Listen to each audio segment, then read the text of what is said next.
Welcome and thank you for joining us for another episode of the Jane Irrigation Training Series. I'm your host, Richard Restuccia, and today we're going to be talking about trees, and more specifically, we're going to be talking about how to get your trees ready for spring.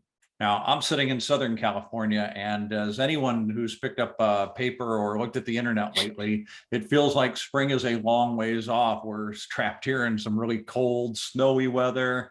Lots of rain, but I promise spring is around the corner, and you'll be back to your gardening and your landscaping and your work out in the fields very soon. And so one of the things that's really important is making sure that everything's ready to go when the weather's ready to go, and that's going to happen very shortly. So Dennis Swartzell is here today to help us along and help us learn what we can do to get our trees ready for the growing season.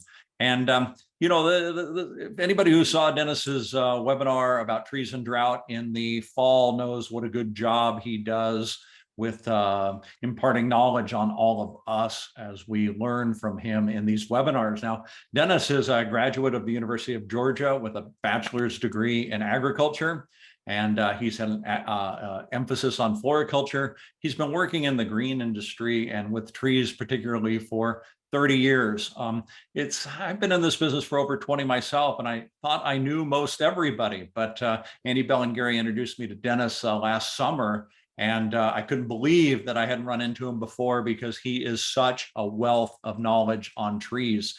And it's interesting too, because he lives in Las Vegas, Nevada, but his tree knowledge spans a lot more than just that city or that state. So anyway, Dennis, thank you for joining us today. Really appreciate you coming on. You're welcome. It's my pleasure to be here today. Now, I think I read this correctly, Dennis. You are the first ever board certified master arborist in Nevada. Is that correct? That is correct. Yeah. So how does that happen, right? That you became the first? I'm interested in hearing this story.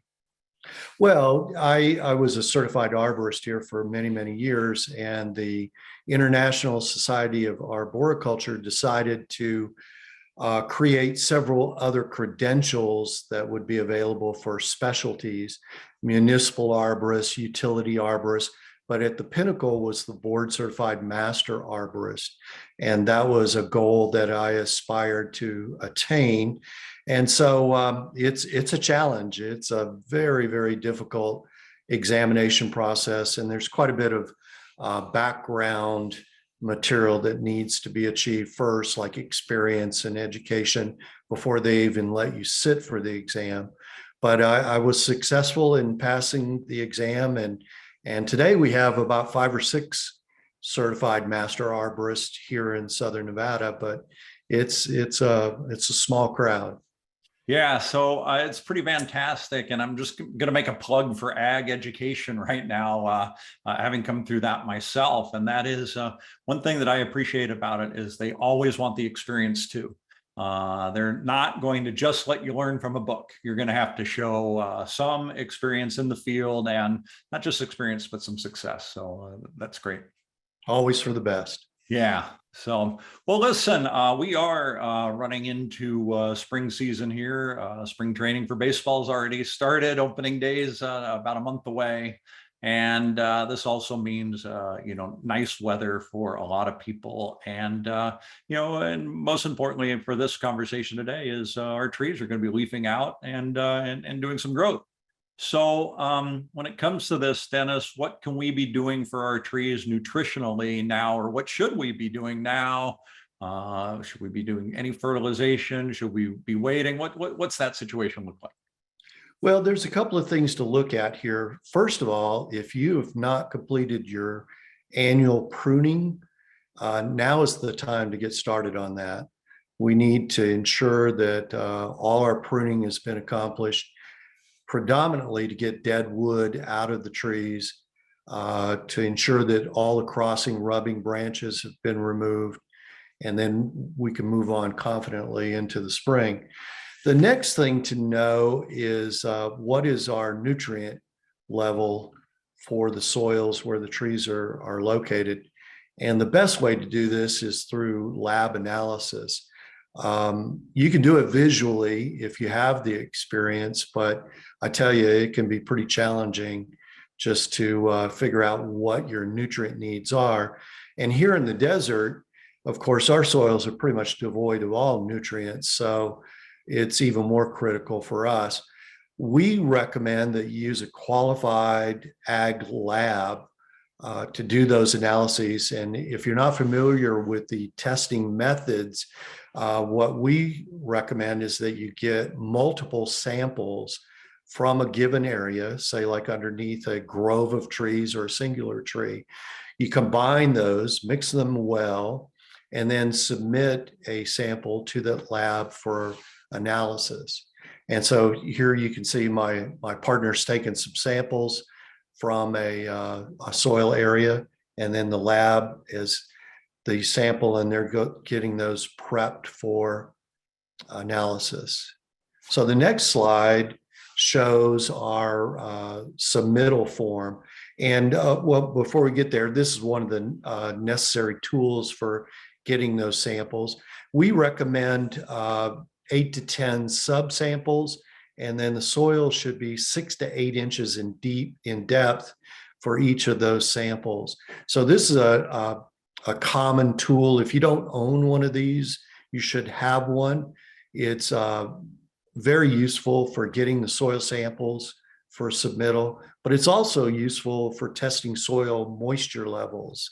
And we talked about that a little bit in our last podcast. We really need to have this tool to be able to test that moisture level down at the critical root level. Yeah, so Dennis, I have a question about that. But before Sure. we get to my question, I just want to remind everybody we have the Q&A open as well as the chat. So if you have some questions for Dennis or a comment, put them in there and I'll ask them when appropriate. And for those who ask good questions, we always send some cool Jane swag to them, shirts or hats or something like that. So feel free to provide some input. So Dennis, again, what is the name of this, the soil? Well, this is a soil core probe. As you can see, the tube is hollow, and on one side, the face of it is cut open. So you can actually extract the soil core from the tube. It's a very common instrument used in golf course and turf maintenance, but it works well in any aspect of the green industry to test moisture levels by feel, visual analysis, or to collect samples for submittal. You can use augers as well, but this is the more common and least expensive tool. Yeah, so I like that too, because it's easy to penetrate down into the soil with it, right? And where do I buy these? Well, that's a good question. I lost mine one day, and I went to buy one locally, and it's hard to imagine that none of the supply houses, none of the irrigation suppliers, none of the fertilizer garden centers, no one had these available. I was flabbergasted. You can get them online. You can buy them from Amazon, but there's a number of companies that produce and sell these. Any of the big agricultural outfits will have these for sale. Yeah. Okay, great. And is there a size that works better, right? I mean, this looks like I can barely tell in the image here, but maybe it's 12 inches of a core sample. Does it matter? Do they have bigger ones, smaller ones? What should I be using? I think if you do 12 inches for your soil extraction, that's plenty fine for most applications. They do make them bigger. They do make them so that they will extract soils at 2, 3, 4 feet in depth. But I tell you, for most cases, I think 12 inches is just fine. Okay. Okay, great. So then, so I get my core sample, and I'm probably going to take some from different parts of the property. Is that correct? That's correct. That's what we would call a composite soil sample, when you mix several subsamples together and then submit that composite in for analysis. So, all right, and this is one that an example from Midwest Laboratory. So you're putting this soil in grocery bags, plastic bags. What do you do? How much do you need? Actually, you need about a pint of soil for a good analysis. And in all honesty, you don't need anything special. A Ziploc bag will work just fine. Just a pint of soil in a Ziploc bag, and then have it. If you're going to take multiple samples, make sure you label the bag so that you know which one is which. If you send them all in, the lab won't have a clue, and you'll be at a guessing game as to what part of the landscape the bag came from. Nice. And then we usually use the S3C. That's the most standard of the soil tests. But you can get whatever variety of testing you want done. But the most complete soil test does soil pH, salinity, percentage of organic matter, the cation exchange capacity, all the major micronutrients, and sodium, which is a component of the salt content. So I'm going to submit this, and in a few days, a week, something, I'm going to get a report back. What happens next? Well, the report comes back. It's pretty technical. The next slide shows you one from A&L Western Labs, another lab that's common here in the West. This is pretty technical material. So my advice, if you're a novice on agronomy, I'm still learning agronomy, but if you're a novice, be sure to have the lab provide you recommendations. So they interpret the results for you and then give you recommendations on what needs to be done to correct any issues. So obviously this is a lot of data. I'm not going to try to explain all this, but basically there are certain levels for recommended values when it comes to nutrients. And there's also extremes for toxicity. So we want to be really careful that we don't get excessive amounts of nutrients or salts in the landscape.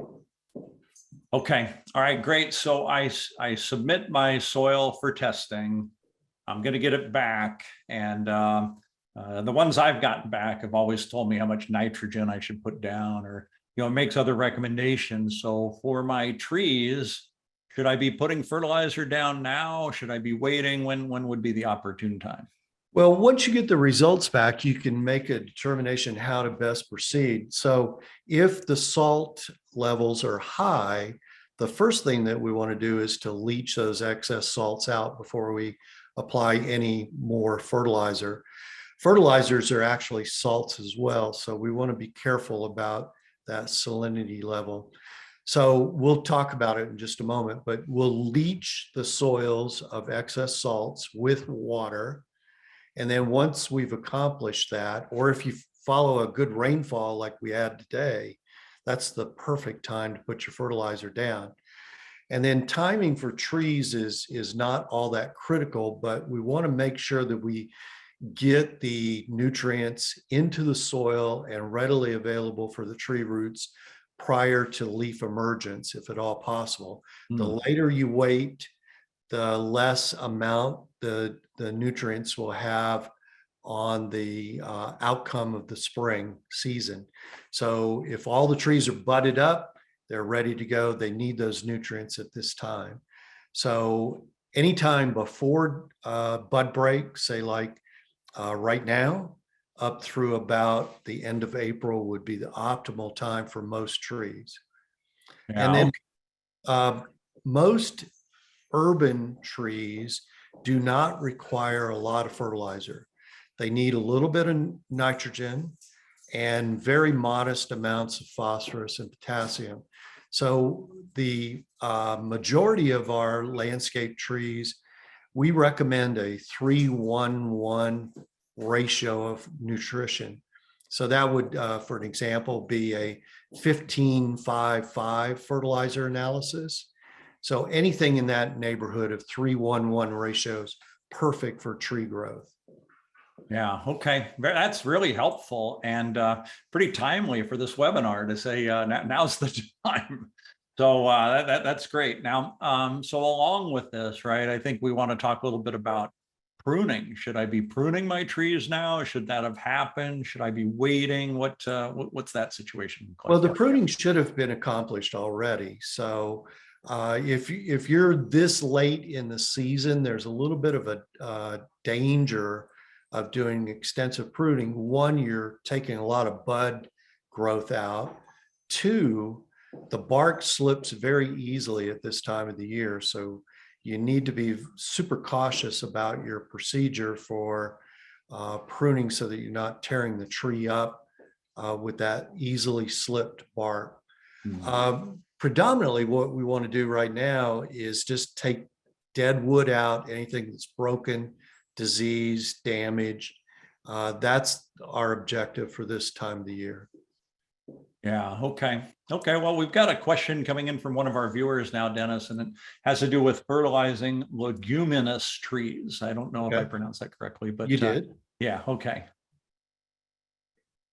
And was there specific question on the leguminous? Yeah, they're just asking, what about fertilizing leguminous trees? Anything special to be done there or different? Not really. The reason this question probably came up is that legumes, all plants in the bean family, are capable of fixation of nitrogen from the atmosphere. They do this in harmony with a bacterium in the soil. But again, in urban settings, a lot of times that nutrient value may be fairly low. So we recommend that you have the soil analyzed to determine what those needs are, and then take the appropriate actions to provide the fertilizer. Granted, leguminous plants may not need as much nitrogen as other plants. Yeah. Okay, great. Thank you. So the other thing that people are asking me a lot about is in Southern California recently, all over California, we've had these really high winds. And I was at Balboa Park in San Diego yesterday, and I couldn't believe the number of trees that have been blown over. And the first thing I notice about this is how shallow the tree roots actually are. I think that's always a surprise. A lot of people think they go down 5, 6, 7 feet, and what you soon discover when you see this 200-foot tall tree on its side, that they're really going down maybe 24 inches at the most. But what can I do, or is there anything I can do today so that tomorrow's winds don't topple my trees? Well, actually, you can do something. If the tree is properly pruned through a training process to thin the crown so that the air can pass through the crown more readily, then there's a lesser chance of toppling as a result of high winds.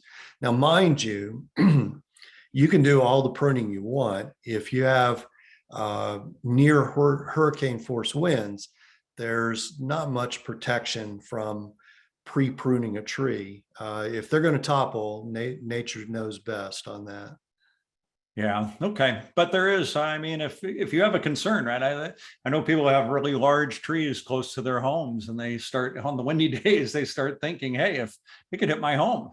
So be sure you're on top of your pruning, have a program, and then you can always do an extra thinning, ground thin. Correct. Yeah. Okay, great. Thank you. So I want to go back to salt, right? Because I know this is a big issue in the Southwest. If you have high salt in your soil, you're going to really struggle to grow anything. So what can we do about this? Well, as I mentioned previously, leaching is a common practice when it comes to salt elimination from the soils. So you can do this with your irrigation system if you manage it properly. An extra application of water periodically will help to push those excess salts down below the root zone. And as you already alluded to, tree roots are fairly shallow. 18 to 24 inches is pretty typical of a standard tree. So if you do that periodic leaching, you can get that salt level down below the root system. We can also do it mechanically. And if you show the next slide, we looked at this during the drought podcast. This little soil probe that we use, it's a water probe. This is galvanized steel, 3/4 inch galvanized pipe that's been developed into a T shape. If you look at the photo on the right, there's a handle, a ball valve that's installed there on part of the handle, and that allows you to turn it on and off, so you don't have to run back to the faucet every time. But if you insert this with the water pressure at the base of your tree and then put it on trickle, you can actually wash those excess salts down below the root zone. The resulting hole that occurs from the actual water pressure can be used to introduce your fertilizers at a later date, or you can put mulch in there. We call that vertical mulching. The tree roots just wrap around that hole that's been created, or you can leave it open. It really doesn't matter. Yeah, so this is going to be one of those occasions where it's okay to overwater. That's really what you're doing here, right? Absolutely. Now, in our area, we have quite a bit of salt in our irrigation water. So every time you water or irrigate lightly, you're adding another load of salt. So this is one way of getting that excess salt out of the root profile. Yeah. Do you have a rule of thumb for how often you should do this leaching in a season? Once at the beginning of the year, should you come back? Does it depend on what's happening with the soil? What do you recommend there? Well, I think it would depend on your soil test. If you knew that you had saline soils, you might want to do this 2 or 3 times a year. We find this most beneficial during the summer months. If you think about it, you're irrigating more during the summer, so you're adding more salt every time you irrigate. So this would be a process that you'd want to enlist maybe in June, August. Okay. All right, great. So we've got another question coming in from one of our viewers, and this viewer is asking, I just recently fertilized my blue spruce seedlings with a 14-14-14 slow release fertilizer. The trees are about 18 inches tall, planted 18 months ago, and these were dressed right at the drip line. Okay, that sounds like it's probably an appropriate application. Again, be cautious about the amount of phosphorus that's applied. That's the middle number. So the fertilizer that he applied is what we would call a complete and balanced fertilizer, because all the nutrients are identical, 14-14-14. So that middle number sometimes can be excessive depending on where you live, and you just don't want to overdo the phosphorus. That can inhibit a lot of growth on a tree. Okay. All right. Interesting. So maybe the next time he comes back with an application, he really wants to reduce that phosphorus number. We found that the 3-1-1 ratio would be a little better off. Yeah. Okay. All right. Great. So in going around and looking at a lot of landscapes in my job, I from time to time see people, especially with their citrus trees, painting the trunks of their trees. Is this have to have, nice to have? Should we be doing this? What kind of paint should we use? Tell us a little bit about that process. Well, I tell you what, that's an old school practice that is tried and true. It really does work. We recommend, especially in desert regions, that most fruit trees have their trunks painted with paint, or you can use a commercial wrap. But let's talk about the paint first. We recommend white latex paint because it's water soluble, very easily mixed with water. We recommend that it be watered down to the consistency of milk. Don't have it as thick as you would get it right out of the can. Water it down and then paint it liberally on the trunk.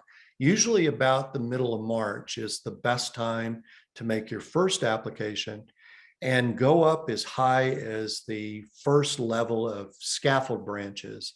That's the original branches that emerge from the trunk. The process should be repeated in May because the trunk grows exponentially in the spring, and we want to get those cracks that might have been formed by the trunk expansion. We want to get those filled in with the paint as well. So that's a great practice to do on an annual basis with all fruit trees: citrus, peach, pear, apple, plum, whatever you're growing. The reason we do this is to reduce the amount of damage that can occur because of the sun.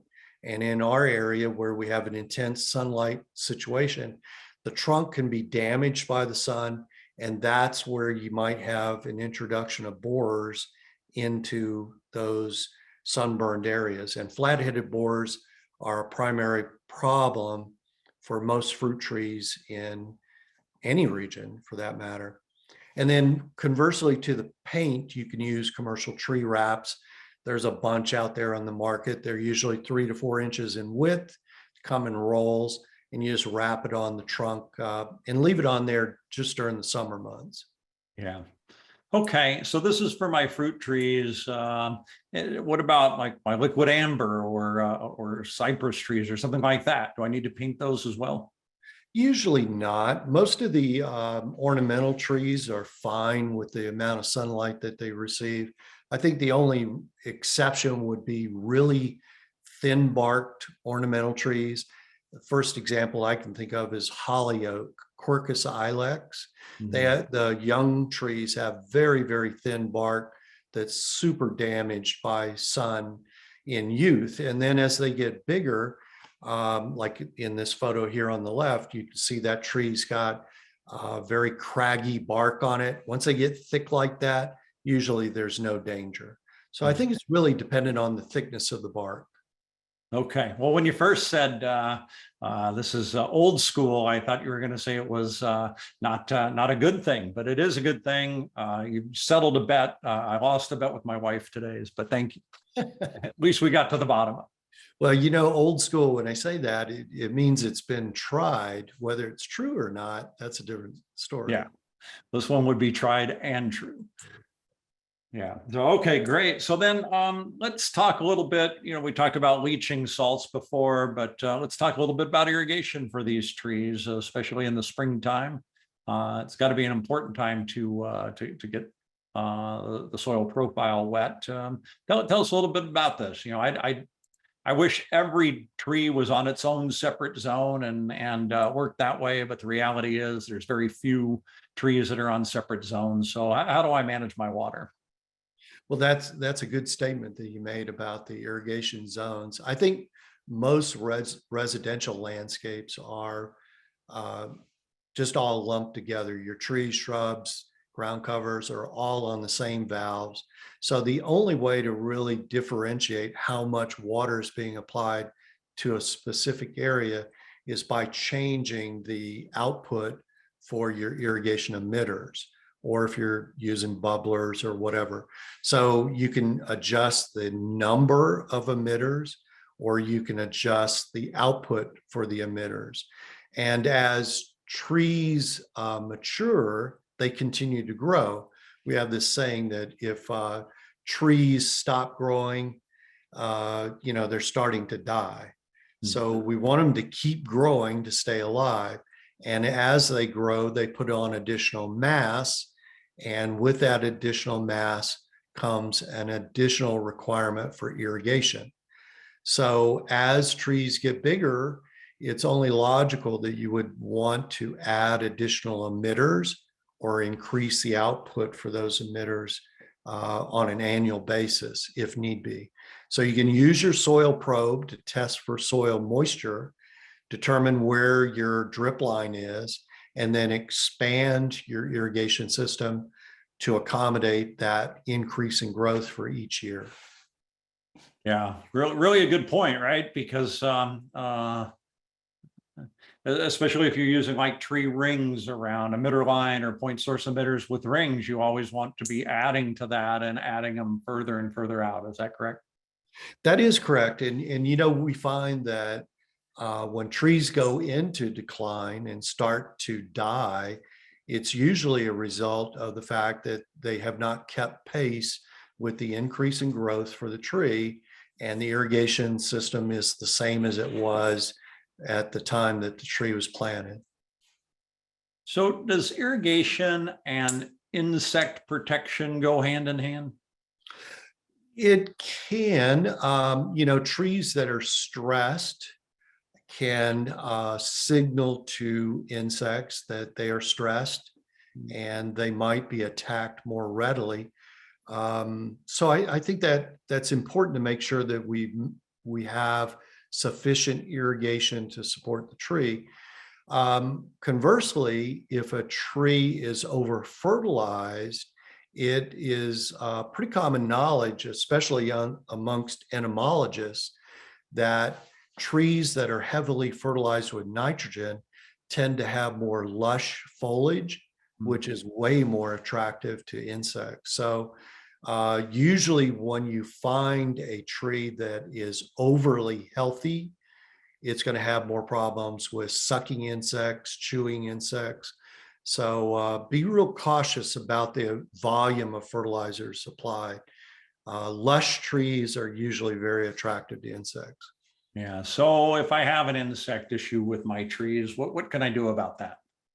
Well, one, if you could do the cultural practices, watch your irrigation, do not over fertilize, fertilize at the right time.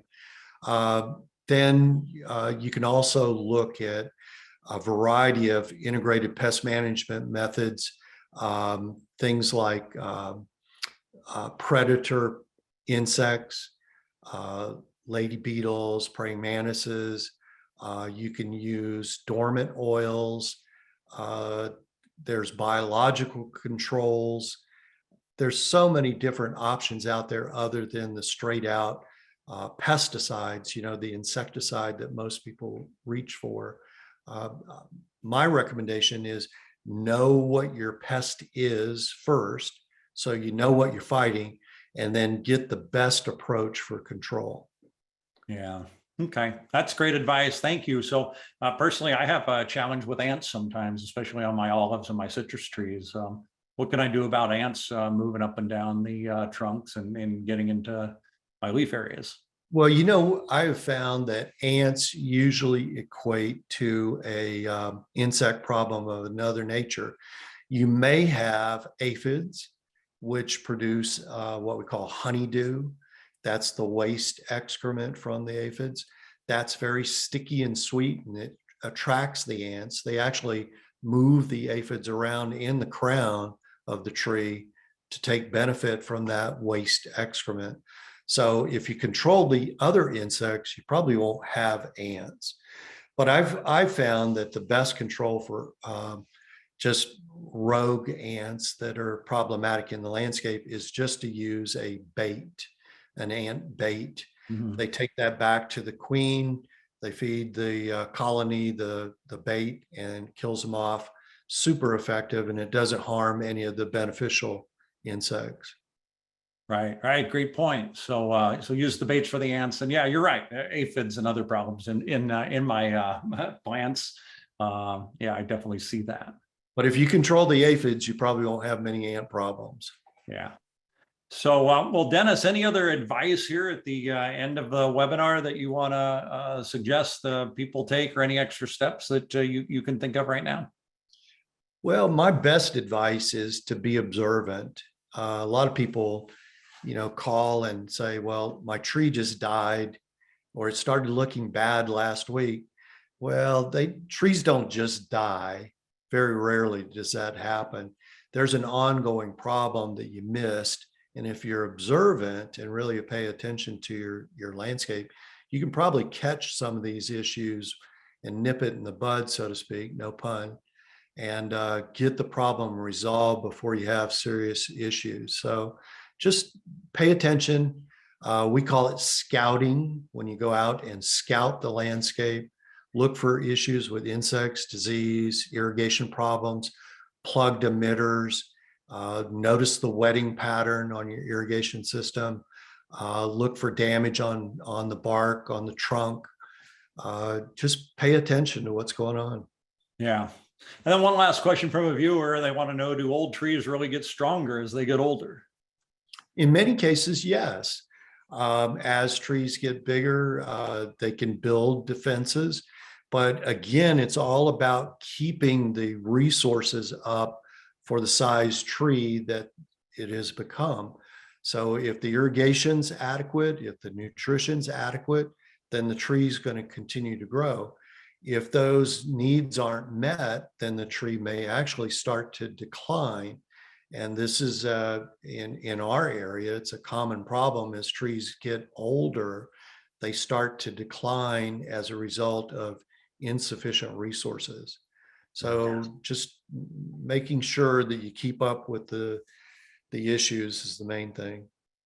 Well, this has been a fantastic webinar, Dennis. You always bring such interesting information. I really appreciate it. I know I got to get out of here. I got to get to work in my yard right now. I have a little time to play catch up, so that's a really good news. But Yes, thank you for helping us out today with all this great information about trees. I've got a slide here with your contact information. Is okay for people to go ahead and contact you after the webinar if they have additional questions or want to talk? absolutely. Feel free to give me a jingle or send me an email, and I'll answer your specific questions. Yeah, great. Well, thank you again. Thanks to all of you for tuning in today. We've got about 300 of these trainings now at the janesusa.com website /trainings. You can also find us on our YouTube channel or anywhere you listen to your favorite podcast. I love that people are out working, but learning at the same time. That's one of my favorite things. So anyway, thank you again, Dennis. Thanks to everybody. And we're going to be back next week with a professor from LSU, and we're going to be talking about online apps and how you can use those to set your watering schedules, especially in times of drought. So it should be a good one. Thanks again, everybody, and we'll see you next week. Thanks, Richard. All right, thanks.